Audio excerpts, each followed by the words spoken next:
அனைவருக்கும் வணக்கம். இன்னைக்கு நான் உங்களுக்கு ஒரு அறிவான கதை சொல்ல போகிறேன். ஒரு மரம் வெட்டி தினமும் காலையில் காட்டுக்குள்ளே போய் மரங்களை வெட்டி விறகுகளை சேகரித்து சாயங்கால நேரம் வந்ததும் அந்த விறகுகளை எடுத்துகிட்டு போய் சந்தையில் விற்றுட்டு பணத்தோட வீட்டுக்கு போவாராம். அன்னைக்கு ஒரு நாள் பயங்கரமாக வெயில் அடிச்சுதான். அதனால் சாலை ஓரமாக இருந்த ஒரு மரத்தடியில் படுத்து தூங்க ஆரம்பிச்சாராம். முதல்ல அந்த வழியா ஒரு குடிகாரன் வந்தானா. பகல்லே இப்படி குடிச்சிட்டு தூங்குறான் பாருன்னு திட்டிக்கிட்டே அங்கேருந்து போனானா. இரண்டாவதா ஒரு திருடன் அந்த பக்கம் வந்தானா.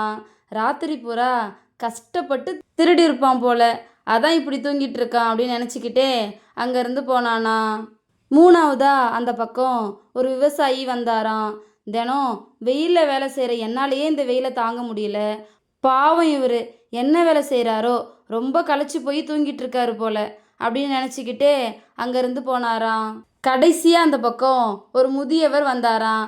இவனை மாதிரி தண்டை சோறு சாப்பிட்றவனால தான் இந்த நாடே கெட்டு குட்டிச்சவராக போகுதுன்னு திட்டிக்கிட்டே அங்கேருந்து போனாராம். இதோட இந்த கதை முடிஞ்சிருச்சு. நம்ம என்ன நினைக்கிறோமோ அப்படி தான் இந்த உலகமும் நம்ம கண்ணுக்கு தெரியுது. அதுதான் இந்த கதை நமக்கு சொல்லுது. இந்த கதை உங்கள் எல்லாருக்கும் பிடிச்சிருக்கும் நம்புகிறேன். இன்னொரு அழகான கதையில் நாளை மாலை 5 மணிக்கு சந்திப்போம். நன்றி.